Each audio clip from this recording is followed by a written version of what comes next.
Eu quero hoje fazer diferente do que normalmente nós temos feito. Quase sempre nós iniciamos pela mesa do Senhor e depois, se há um tempo, eu digo mais alguma coisa. Mas hoje eu gostaria de inverter essa ordem e pedir que nós lêssemos aqui em Lucas, no capítulo 14.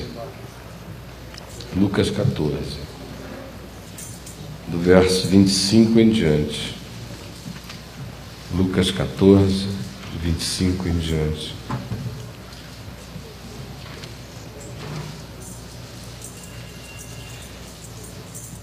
Grandes multidões o acompanhavam, e ele, voltando-se, lhes disse: se alguém vem a mim e não aborrece, ou, como diz Mateus 10:37, não amar menos a seu pai e mãe e mulher e filhos, irmãos e irmãs, e ainda a sua própria vida, não pode ser meu discípulo.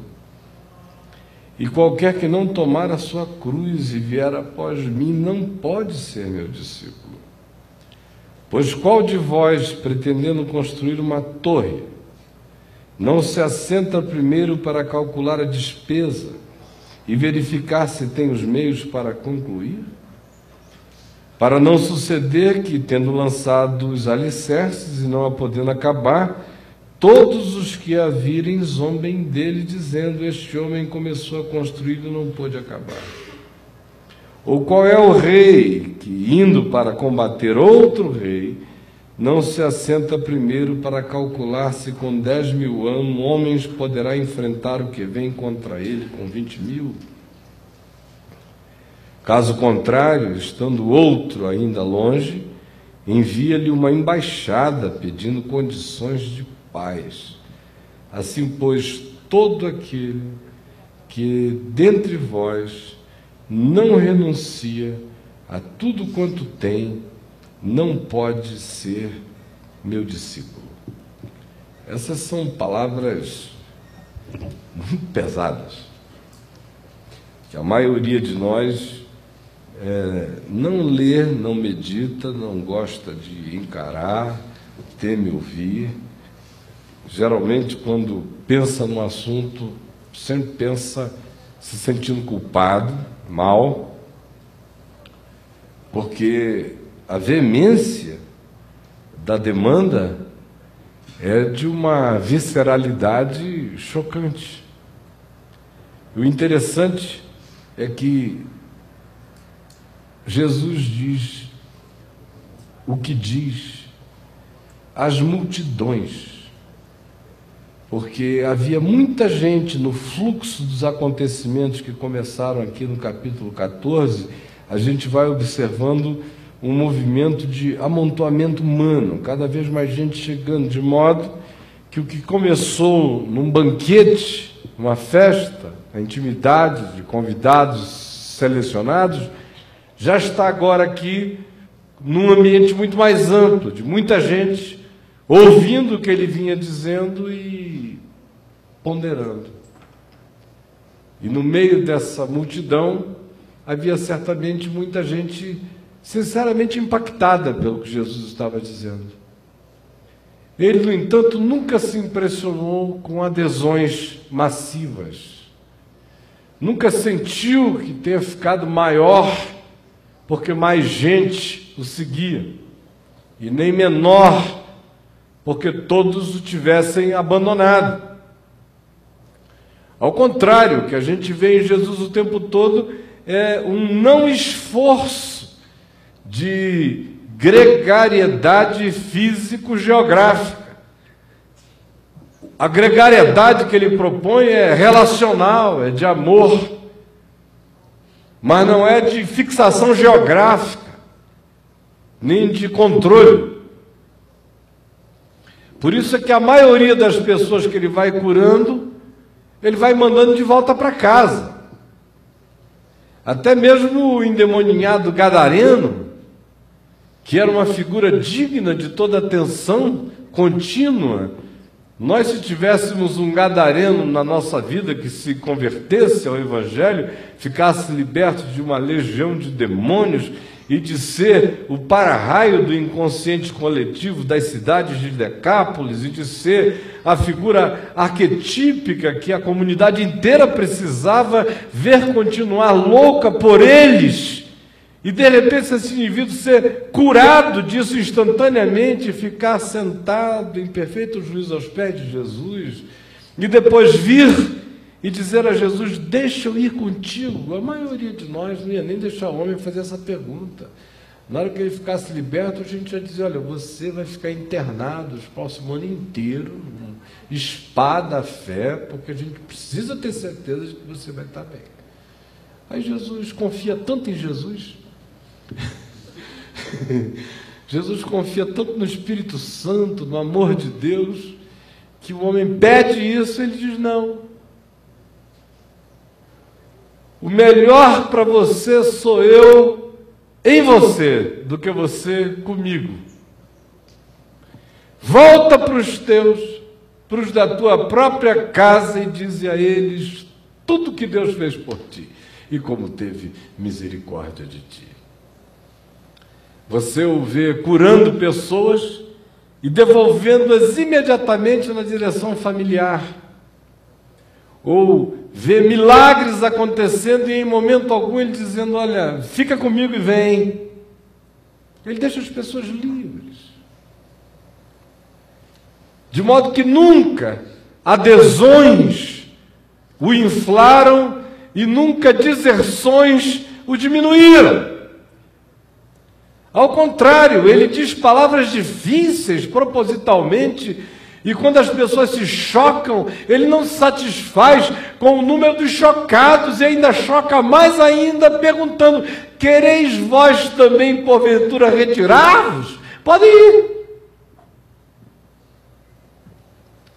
De modo que quando ele vê essas multidões, ao invés de se sentir seduzido, o que ele vê é provavelmente uma quantidade enorme de pessoas empolgadas, mas não conscientes do significado das palavras dele, do significado de amá-lo, do significado de segui-lo, do significado de ser dele, do significado de dizer: eu o sigo. E aqui ele significa a visceralidade do que seja dizer: eu sou discípulo de Jesus. E ele não categoriza o significado dessa declaração e nem dessa confissão, relacionando nada disso a qualquer coisa de natureza moral, ou das etiquetas dos homens, ou do que se come, ou do que se bebe, ou do que na vida de maneira cultural se faz. Ele de fato categoriza o significado de ser discípulo dele por um único elemento, que tem a ver com renúncia. Quem é meu discípulo me ama mais do que pai. Se o seu pai foi muito ruim, para você é muito fácil isso. Mas quando você tem um pai parecido com Deus na bondade, na graça, e na misericórdia, e na generosidade, e no entendimento, e no amor,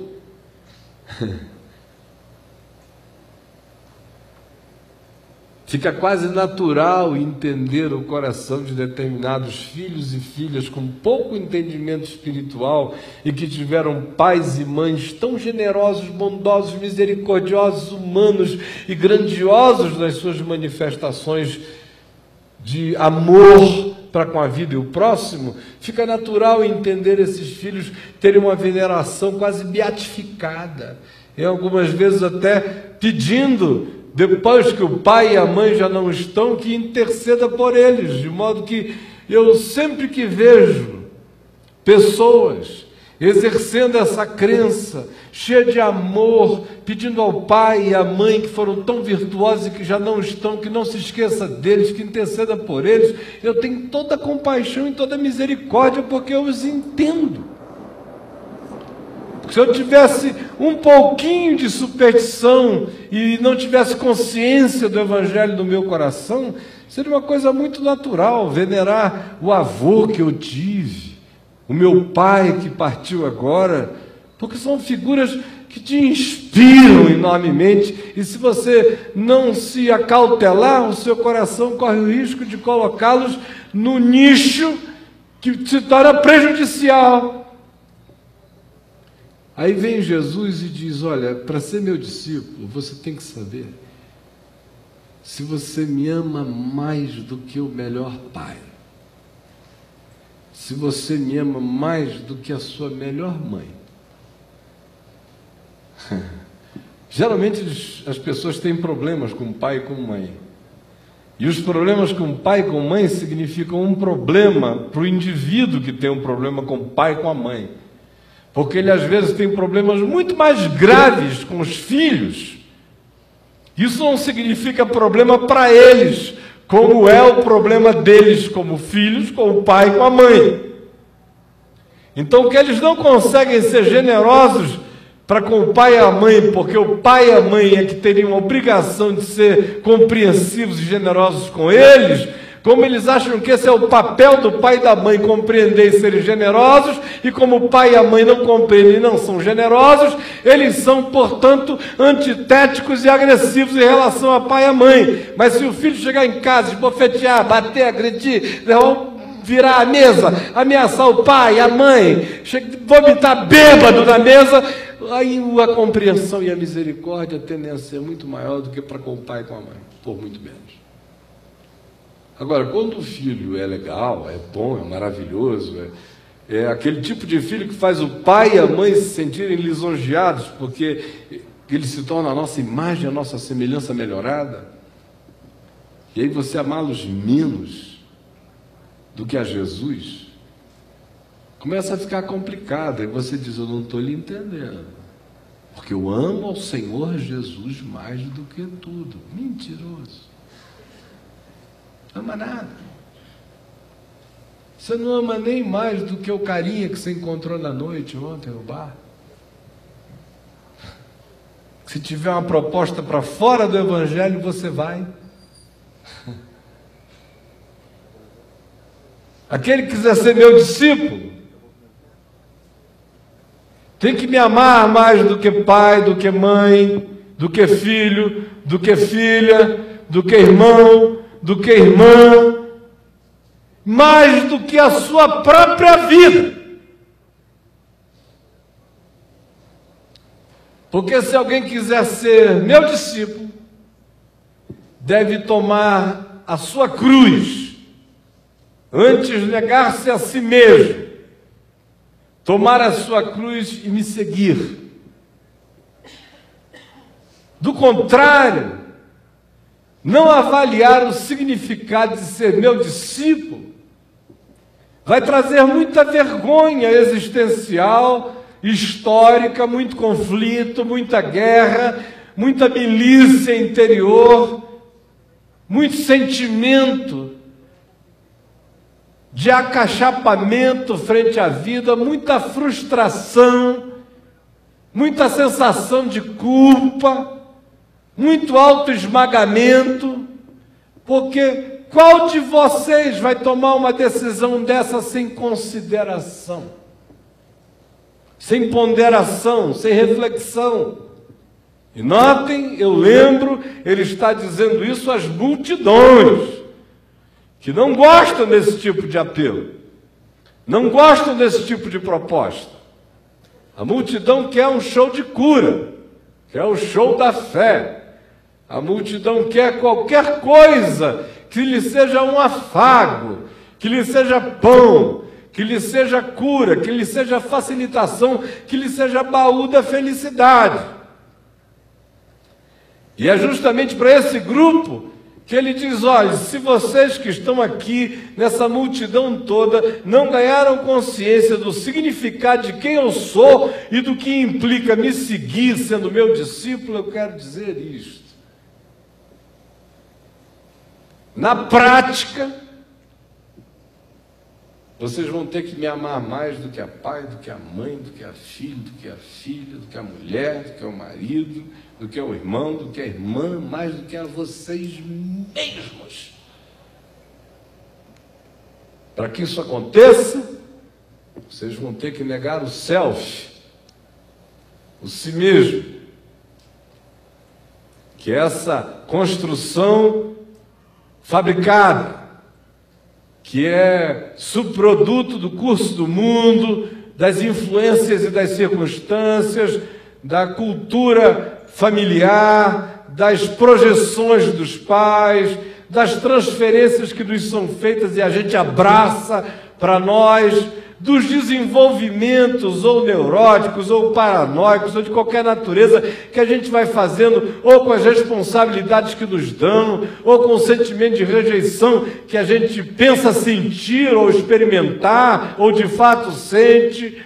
Por todo esse caldo de conjunturas, de circunstâncias, de interpretações, de subjetividades, é que se forma essa camada que não sou eu, que é a minha máscara, que é a minha persona, que é o que eu vendo, que é o que eu conto, que é o que eu digo, que é o que eu ando, que é o meu jeito, que é o meu trejeito, que é a minha assimilação, que é a minha incorporação, que é a minha mediunidade psicológica, incorporando essas camadas e camadas, me deixando possuir. E que é o que esconde o meu eu. De modo que a maioria de vocês aqui sabe que o eu aí dentro não tem muita relação com o que aparece do lado de fora. E frequentemente a pessoa está confessando uma coisa em nome da sua persona pública que não tem nada a ver com aquilo que lá no coração ela sabe ser a verdade dela. Então, para ser discípulo, a primeira coisa é desconstruir Harry. Tem que pegar, tirar tudo e ver o que é você e o que foi implante. O que é silicone da vida em ti. O que é prótese. O que é extensor de braço. O que é fêmur falso do Gattaca, aumentando a tua altura. O que é incorporação psicológica, cultural, o que é imitação, o que faz parte da sua entrega e da sua renúncia de você, entregando-se aos padrões e aos modelamentos e aos forjamentos do tempo, da era, da hora, mas que não tem nada a ver com quem você é. E aí Jesus disse, para ser meu discípulo, pai, mãe, filho, filha, mulher, marido, irmãos, amigos e você mesmo precisam ser menos amados. E vocês têm que amar mais a mim do que tudo. E a prova disso é a decisão de renunciar à grandiosidade do self, como diz a minha mulher. Quando ela quer falar assim de um indivíduo que está surtadão, ela diz, mas a grandiosidade do self está enorme. Está do Frei Serapião, imenso, descomunal, enorme. Tem que negar a si mesmo. Tem que tomar a sua cruz. Tomar a cruz significa abraçar essa morte daquilo que tem que morrer em nós, porque não é nós. E segui-lo. Porque quem de vocês, ou quem seria o homem, que indo construir uma torre, não vê se com os recursos que ele tem, ele vai poder concluí-la, porque uma torre é uma edificação visível para cima. Assim como ser discípulo de Jesus é algo que projeta, que visibiliza, porque coloca você andando na antítese, andando você na contracultura do fluxo de todos. Porque a mente de Cristo é antítese da mente do mundo, do que está estabelecido como valor, como prioridade, como significado, como importância, como essencialidade. O essencial no mundo não é aquilo que é essencial no Evangelho. O que é importante no mundo como sistema, em geral, é a abominação do ponto de vista do significado espiritual do Evangelho. Por isso, se você quer ser meu discípulo, ele diz, meça os custos. Veja se com os recursos disponíveis você vai não apenas lançar a fundação, mas vai edificar. Que é para que os outros não passem e digam, olha que tolo. Lançou o fundamento e não foi a lugar nenhum. Ou não será também semelhante a um rei que indo a peleja contra um outro rei, avalia se com o seu contingente de 10.000 homens, ele poderá enfrentar o outro que vem contra ele com 20.000. Porque se ele não puder, Jesus diz, é melhor mandar uma embaixada pedindo condições de paz. Assim também, conclui ele, aquele entre vós que não renuncia tudo quanto tem, não pode ser meu discípulo. Por isso foi que eu disse que a palavra inteira do que Jesus estava dizendo sobre amar pai, mãe, filhos, mulher, marido, amigos e a própria vida, amar a isto menos do que a Ele, porque do contrário nós não poderíamos ser seus discípulos, tinha equivalência a renunciar a tudo quanto tem. Aí você diz, poxa, quem é que quer esse negócio? Só não quer aquele para quem Deus não é Deus. Como aquele rapaz lá de Manaus que eu contei semana passada lá em casa, a história dele, que Adriano e eu íamos entrando com um amigo meu de muito tempo lá, numa estação de televisão, de onde ele é dono, e ele olhou e viu um funcionário, disse, aquele ali é um funcionário aqui da gente, está zangado com Deus, está zangado, crente, muito crente, mas está zangado com Deus. Está zangado. Eu falei, mas por quê? Porque diz que Deus levou a mãe dele. Aí eu falei, e aí, o que você fez? Eu chamei ele e falei, escuta, você está zangado com Deus? Estou sim, estou muito zangado com Deus. Levou a minha mãe. E aí ele disse, mas você tem certeza que foi Deus mesmo que levou a sua mãe? Foi sim, doutor, foi Deus que levou.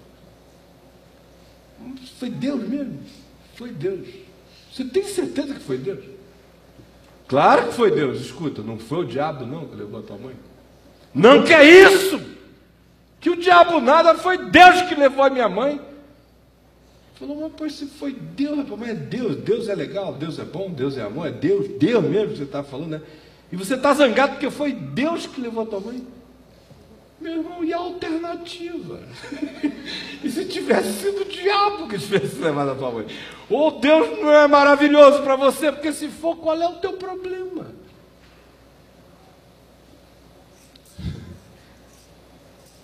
Se manifesta amar a Jesus mais do que a pai, a mãe, se manifesta nessas coisas assim também.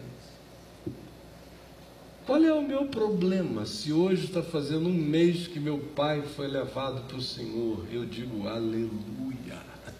Ele está com o Senhor, ele não está com os vermes, ele não está na tumba, ele não está apodrecendo, não está nada disso.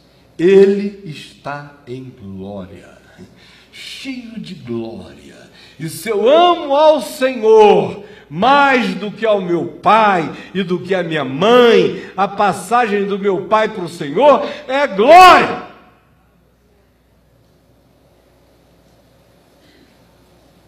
O maravilhoso é que nada disso é difícil. Só é difícil enquanto a gente não tem a coragem de renunciar. Mas na hora que você tem a coragem da renúncia, que diz, eu amo Isaque, e o Senhor diz, pega teu filho, teu único filho Isaque, a quem tu amas, e leva no monte que eu te mostrarei, e o oferece ali em holocausto a mim. Para Abraão, essas palavras de Jesus não foram poesia, nem construção psicológica sem consequência. Era uma proposta radical de andar, ir e fazer. E ele anda, leva os servos, quando já avistam um monte, ele diz aos servos, fiquem aqui, porque eu e o menino, indo lá, tendo adorado, voltaremos para junto de vós. É por isso que Abraão é o pai da fé. Eu vou com meu filho, depois que eu tiver sacrificado ele em adoração, eu volto. Agora isso só é tão louco porque Abraão era tão apaixonado pelo menino. Ele leva, renuncia a promessa, renuncia seu nome, renuncia sua história, renuncia a continuidade de tudo, renuncia até o que Deus tinha dito a ele que faria. Porque se Deus disse que faria e decidiu não fazer, esse é um problema de Deus. Eu vou fazer o que Ele está mandando. Esse homem ama a Deus mais do que a tudo. Abraão, por isso, é o primeiro discípulo consciente. E é poupado no Monte Moriá, porque o prazer de Deus não é em sacrificar absolutamente ninguém, mas em revelar a Abraão a concreção da sua própria disposição em fé. E agora isso serve a Abraão, para Abraão saber que pela misericórdia de Deus, a disposição dele em fé era de amar ao Pai mais do que ao seu próprio filho. Só que enquanto a gente não toma a disposição da renúncia, a gente não fica livre para seguir a Jesus. Não em razão de termos deixado compromissos com pai, com mãe, com irmãos, com filho, com a mulher, com o marido, ou conosco mesmos, mas só porque nós nos dispusemos a ter um amor maior do que nós,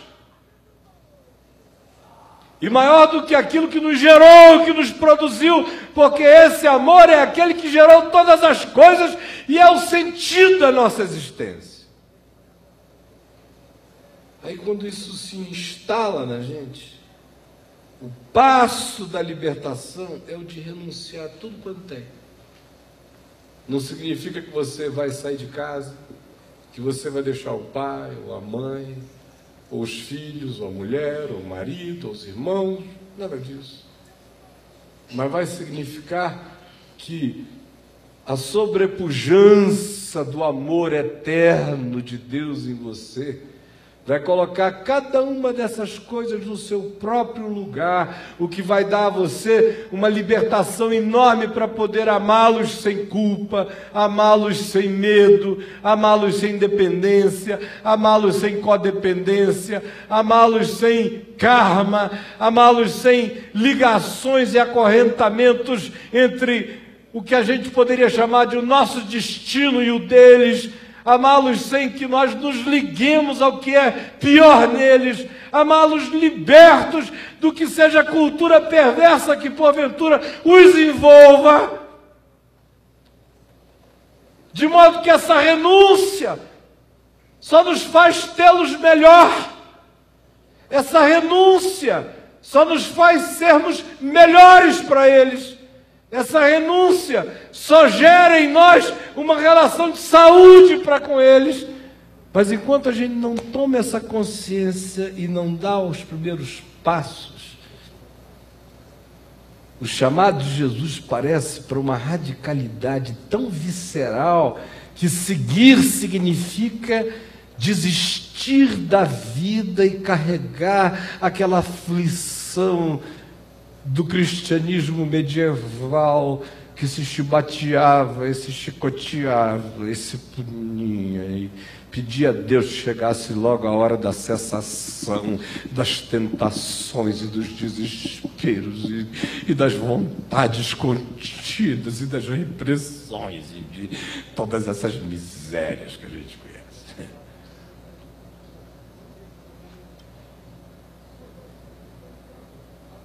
Na prática, Deus vai nos ensinando como isso acontece, mas eu me lembro que eu compreendi isso muito cedo, embora na prática eu tenha tido que exercitar isso até aqui, todos os meus dias. Mas eu me lembro que antes de ter filhos, várias noites eu fiquei em oração a noite inteira, em jejuns por eles.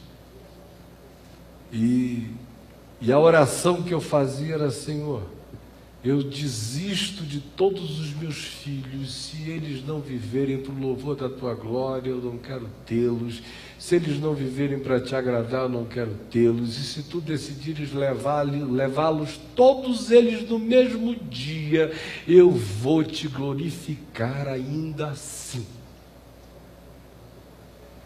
No arrobo da juventude, em jejuns devotos, você diz isso sem saber as consequências e o significado quando as coisas começam a acontecer. E o filho não tem que morrer fisicamente para você ir renunciando. Não é renunciando a ele, mas é renunciando à primazia do amor, do nosso amor por ele sobre a consciência do Evangelho, porque eu não tenho condição de honrar pai e mãe se eu não amar Jesus mais do que a pai e mãe. Eu não tenho condição de fazer bem a meus filhos se eu não amar a Jesus mais do que aos meus filhos. Eu não tenho condição de amar a minha mulher se eu não amar a Jesus mais do que a minha mulher. Eu não tenho condição de amar a mim mesmo se eu não amar Jesus mais do que a mim mesmo. Do contrário, eu só farei mal ao meu pai, mal à minha mãe, mal à minha mulher, mal a qualquer um. Para eu poder amá-los bem, eu tenho que amá-los menos que a Jesus. Porque é só o amor maior por Jesus é o que me dá liberdade para poder amá-los livremente, sem os vinculamentos adoecidos.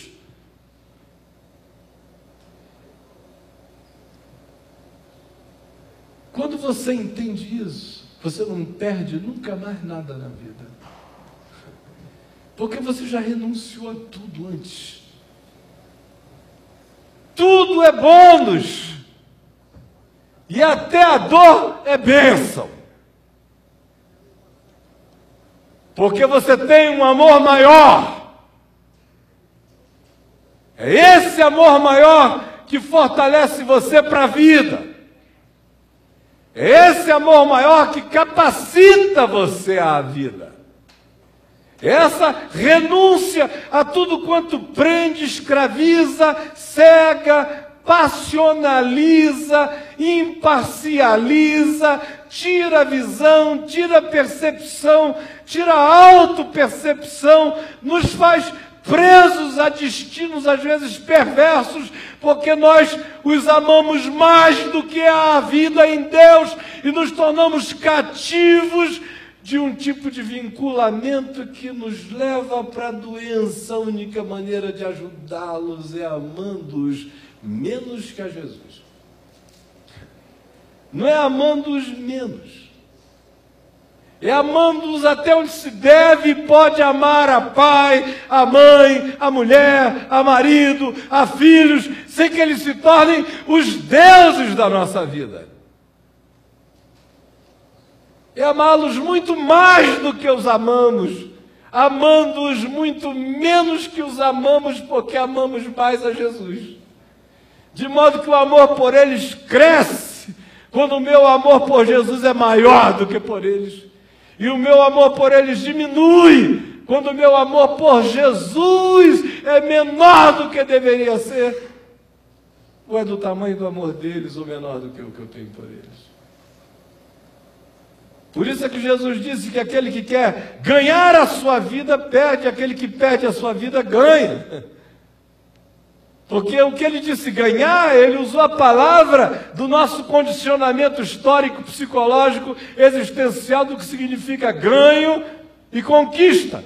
Ele está usando a nossa terminologia. O que vocês chamam de ganho, o que vocês chamam de conquista, o que vocês chamam de vida, em sendo conquistado, significa a perda de vocês. Agora, se vocês desistem e renunciam a isso que se designou como sendo vida e que de fato é o fluxo da própria morte, você vai ganhar sua própria vida. De modo que nessa renúncia não há morte, nessa renúncia só há vida. Agora, onde é que entra aquela história de Jesus dizendo, escuta, veja bem se você tem recursos para construir a torre. Ou veja se com os 10 mil você pode enfrentar o inimigo que vem com 20 mil. O que é que isso tem a ver com o que a gente disse até aqui? Antes de qualquer coisa, Jesus está dizendo, antes de dizer eu sou um discípulo, tome a decisão no coração de amar a mim, diz o Senhor Jesus, mais do que a tudo. Porque se você não me amar mais do que a tudo, você não vai conseguir ser meu discípulo, porque ninguém me segue se não me amar mais do que a todas as coisas. Porque o que eu proponho como evangelho é amor por Deus, pelo significado da vida e da verdade, mais do que por qualquer outra coisa.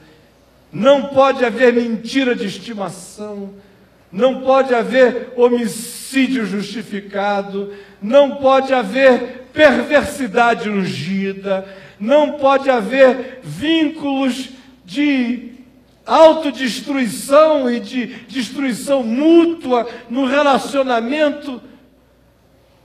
Enquanto eu chamo isso de amor, se você quiser ser meu discípulo, o caminho do evangelho que eu proponho, nele não cabe isso que você chama de vida.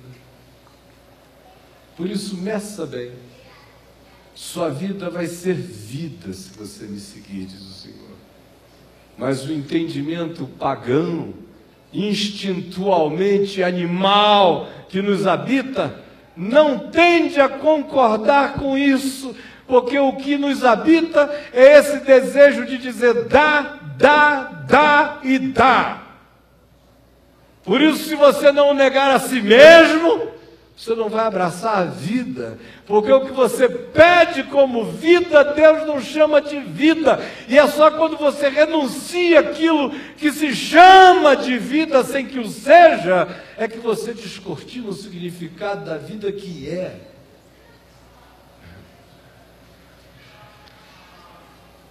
Agora, o que é que significa avaliar os custos, medir os recursos, ver se além do fundamento eu posso continuar, ver se no enfrentamento contra o antagônico eu tenho como enfrentar, construir a torre, é iniciar esse processo e perseverar até o fim. Não sem marcha rés, não sem acidentes, não sem tropeços, não sem aprendizados duros, não sem escassez e dificuldade, não sem impotência muitas vezes. Porque não esqueçam que depois que Jesus disse essas palavras, os apóstolos deles tiveram que aprender um caminho longo. Não tinha ninguém acabado ali. Era o início da aventura. Mas assim mesmo eles disseram e provaram que o amavam mais do que pai, mãe, irmãos, amigos, esposas, na prática, porque disseram, nós deixamos tudo e te seguimos. O que vai ser da gente? E Jesus disse, em verdade eu vos digo, aquele que fez isso por amor de mim, terá muitos pais, muitas mães, muitos irmãos, muitos filhos e filhas, muitas casas e campos, neste mundo, e com perseguição, e no porvir, a vida eterna. Jesus diz, avalie se você vai construir, e avalie se com o contingente você pode enfrentar, do contrário, peça condições de paz. Por quê? Sabe por quê? Porque depois que você ouviu essa palavra aqui hoje à noite, eu sei que ela não só está sendo simples e clara ao entendimento da razão de todos aqui, mas ela está sendo límpida como palavra do Evangelho. Ninguém vai mais poder dizer que não ficou sabendo das implicações de seguir a Jesus. Seguir a Jesus significa amar a Ele, a palavra dEle, ao Evangelho e dar razão à palavra dEle acima de tudo e mais do que tudo. Se não for assim, não é. É cristianismo, é caminho da gracismo, é evangelicalismo, é qualquer uma outra panaceia para nos enganar, para nos auto-enganar, mas não é o chamado ao discipulado. Quando a gente diz eu quero, nenhum de nós está completo, mas completa tem que estar a vontade de que a completude nos alcance. Pedir o acordo de paz é chegar e dizer para Jesus, eu sei que os contingentes que eu tenho, com eles eu não posso nunca mais enfrentar o volume da revelação. Esse outro que vem contra você com 20 mil, pode ter sabendo, é a consciência do Evangelho, que vem avassaladora. Porque quando eu fico sabendo tudo o que eu fiquei sabendo, e quando eu digo que creio em tudo quanto eu tenho dito que creio, desse momento em diante, eu instalo e instituo o Evangelho como minha salvação ou como minha maior adversidade e adversário. Ninguém diz impunemente, eu creio em Jesus, eu creio no Evangelho, eu sou da palavra, sem viver impunemente. Ou você se entrega na renúncia e anda no fluxo do Evangelho de Deus, ou a admissão de que ele é verdade,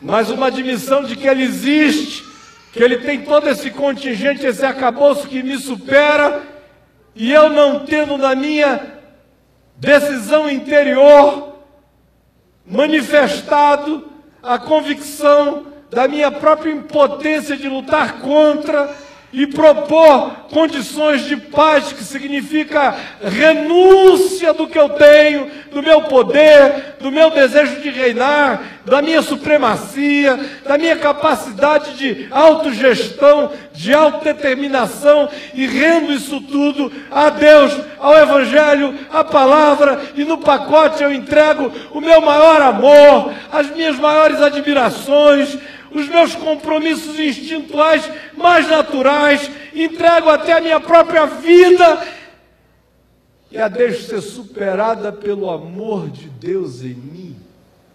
Se eu não fizer isso, o Evangelho se transforma apenas no meu maior pesadelo. Por isso Jesus diz, proponha uma embaixada. chama Deus para conversar e entrega e renuncia. Porque isso é que vai estabelecer as condições de paz na sua vida. Quando você renuncia ao que tem. Tem gente que pensa que se enfraquece quando renuncia o que tem. O indivíduo que renuncia tudo quanto tem é o que se torna mais forte para viver. Hoje à noite eu queria saber quais são aqueles elementos nos quais o Espírito Santo mexeu enquanto eu estava falando, expondo o Evangelho para você. O que ele suscitou na sua consciência, no seu entendimento? Em que áreas ele botou a mão, ele mexeu, ele descascou feridas, ele levantou cascas, ele revelou ídolos, ele mostrou doenças, dependências. Porque a gente tem que ser consciente e decidido acerca do fato de que nós somos discípulos de Jesus ou nós somos discípulos dos nossos caprichos, das nossas doenças, dos nossos karmas, das nossas memórias familiares, dos nossos compromissos com a morte, das nossas honras suicidas, das nossas dignidades autodestrutivas, de todos esses vinculamentos com a ilogicidade, com a insensatez, mas que são apenas vínculos com a visceralidade animal de um pertencimento que a gente não quer nem saber se está matando a nós e aos outros.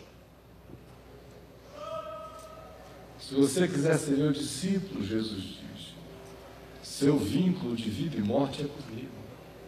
Se não for assim, você não vai poder amar mais a quem você diz que ama. É só me amando mais que você amará a eles mais. É só renunciando a eles que você os terá. É só me pondo acima de todas as coisas que eu vou poder ter todas as coisas, fazendo bem a você e você bem a todas as coisas. Porque se você não busca em primeiro lugar o reino e a sua justiça, as outras coisas não são acrescentadas. De modo que quando ele fala em renunciar ao que se tem, ele está justamente falando em botar o reino em primeiro lugar, e a consequência disso não é que você sai empobrecido, a consequência disso é que você sai maduro, adulto e liberto, podendo amar com liberdade, podendo amar sem vício, podendo querer sem posse, podendo desejar sem querer sensualizar ou escravizar ou controlar.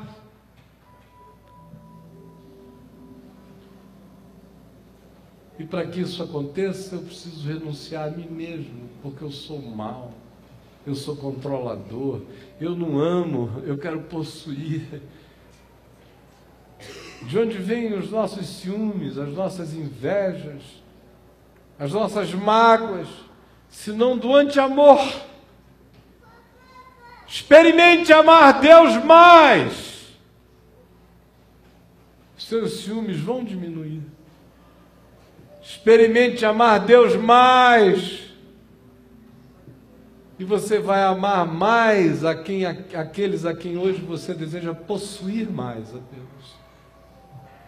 Experimente amar Deus mais. Que o mais de Deus não torna nada menos em nós, a menos que eu não ame a Deus, aí as coisas todas se diminuirão, porque sem o amor de Deus, que outro amor pode crescer em mim? Assim, o caminho da renúncia é o caminho da riqueza. O caminho da negação a si mesmo e do tomar a cruz é o caminho da glória. O caminho da abnegação é o caminho da conquista. O caminho do altruísmo é o caminho do encontro que é verdadeiro. O caminho do maior amor por Deus é o caminho do meu amor crescido por aqueles que eu digo que quero amar e pelos quais eu vivo e em razão dos quais eu digo que não renuncio a nada nem para Deus.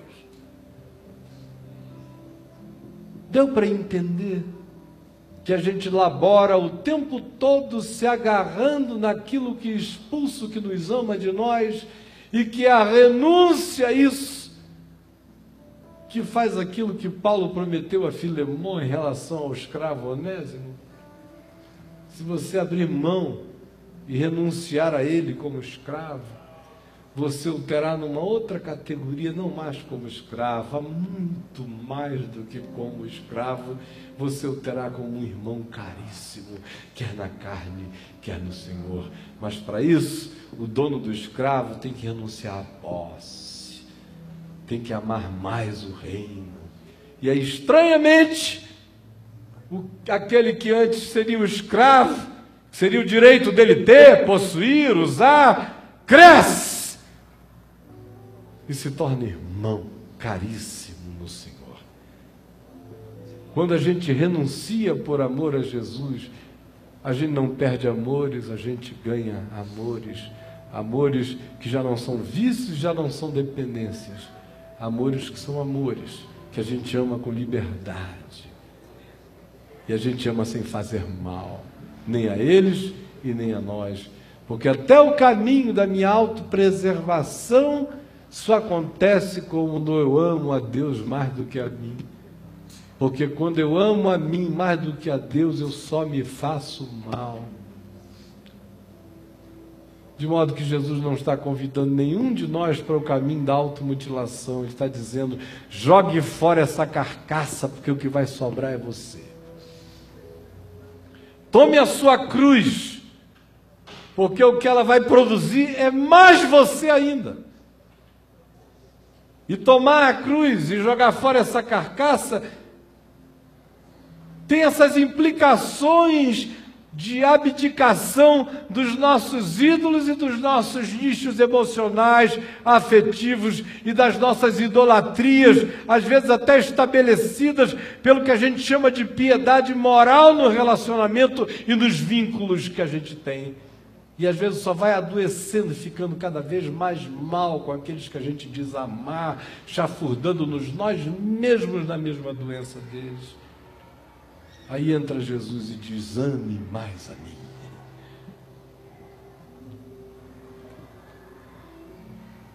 E no dia que você amar mais a Jesus, o que é diferente de amar mais a reunião da igreja, porque tem gente que pensa que amar mais a Jesus é amar mais as programações da igreja. Aí não entendem porque que o marido fica pedindo a Deus que a mulher volte a ser pagã. Porque quando ela não era de igreja, ela era muito mais saborosa em casa, alegre, presente, partícipe. Mas agora ela quer salvar o marido ficando longe dele. Bem longe, todos os dias da semana. Com Jesus não tem esse problema, porque amar Jesus mais do que o marido não tira você da cama e do leito conjugal. Não muda você de geografia, só muda você de existencialidade. Amar os filhos, amar a Jesus mais do que aos filhos, não faz você sair de casa, só faz você estar em casa amando mais a Deus do que a tudo. Amar a Jesus mais do que a você mesmo não faz você se suicidar, faz você gostar de você. Porque a gente foi feito para amar a Deus. De modo que qualquer outro amor que venha antes do amor de Deus é um amor que trabalha contra a vida. Experimente amar mais a Deus e a sua mulher vai agradecer, o seu marido vai exultar, seus filhos vão celebrar curas, seus pais vão se sentir honrados e os seus amigos serão abençoados. Porque o que Jesus está propondo não arranca a gente da vida, apenas salva a gente da ilusão do que seja a vida e planta a gente no coração da verdadeira vida, em nome de Jesus. Você não quer fazer um acordo de paz hoje? Fazer um acordo com a vida, fazer um acordo com Deus. O acordo é esse. É dizer, eu me rendo. Não vai dar para enfrentar. Eu sei que não dá. De agora em diante eu estou perdido. Desgraçado homem que sou, que fui hoje à noite ouvir essa palavra. Estou perdido, salva-me, Senhor. E não dá mais para eu encarar a segunda, nem a terça-feira, nem dia nenhum na minha vida, porque entrou na minha cabeça e entrou no meu coração. Ou eu me rendo, ou eu vou ser triturado pela verdade, porque nós nada podemos contra a verdade, senão em favor da verdade. Então, chame e faça o acordo. E diga, tá bom, o acordo é um concordar. Não são termos de barganha. Acordo com Deus é concordar com Ele. E concordar com Ele é renunciar ao que se tem para amar mais a Deus e, amando mais a Deus, amar mais a tudo. Agora, tem gente que quer aprender a amar a Deus, exercitando o amor a Deus nos caprichos da mesquinharia. Estou aprendendo a amar a Deus sendo invejoso, ciumento. Tenho ciúme até das coisas que eu chamo de Deus. Esse coitado jamais vai conhecer amor nenhum na vida, porque aquele que pensa que ganha a sua vida perde, aquele que renuncia à sua vida, este a ganha em Deus para sempre, em nome de Jesus. Você entendeu? O acordo de paz está aqui, ó. Vamos fazer o acordo de paz? Que o Senhor Jesus, na noite que foi traído, propôs o acordo de paz.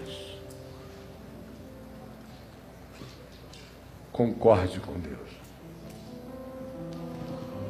Coma, disse ele, fazendo isto em memória de mim. Este comer implica num fazer. E o fazer começa nesse renunciar e amá-lo mais do que tudo. Evoque hoje não uma memória mórbida, evoque agora a memória daquilo que incita você ao fazer da vida. Quando ele nos partiu o pão, ele estava amando a nós mais do que a ele mesmo e dando a sua vida por nós. E nos ensinando que o caminho da vida, da verdadeira vida que termina em ressurreição dos mortos, é o caminho da renúncia. É por isso que lá em Marcos, tudo que diz respeito a Jesus, até chegar a hora dele morrer na cruz, é marcado pelo verbo entregar. Jesus foi entregue, foi entregue, foi entregue, foi entregue, foi entregue, foi entregue, se entregou, se deu, renunciou. Subsistindo em forma de Deus, não julgou como usurpação ser igual a Deus, antes a si mesmo se humilhou. Esse é o caminho para ser exaltado acima de todas as coisas. Então hoje, aqui está o acordo de paz. E ele será feito se você disser, Senhor, eu concordo com o Evangelho. E eu quero ter disposição interior de não só lançar o fundamento, mas viver cada dia da minha vida te amando mais do que a tudo, porque se eu te amar mais do que a tudo, toda a torre termina. Se eu te amar mais do que a tudo, eu não tenho que ir para a guerra. Eu me entrego ao Rei do reino da paz, que não é reino de tirania, mas que me transporta para a graça do Filho do seu amor, aonde eu vou amar a Ele mais do que a tudo, e em assim fazendo, tudo será mais amado por mim. Esse é o acordo de vida que eu quero fazer contigo. Esse é o acordo que eu quero fazer com a vida, com a minha vida e com as vidas que se entrelaçam à minha. Como esse pão, assim, em nome de Jesus, em nome do Senhor. E quando você beber o cálice, faça isso lembrando de mim, disse Jesus. E faça, lembre para fazer. Não é uma recordação nostálgica, é viva, ele está vivo. Lembre e faça. O que você vai fazer é se entregar, é se dar. Quem beber vai estar bebendo a aliança da entrega, da renúncia da vida, amando a Ele mais do que qualquer outra coisa. Tá bom?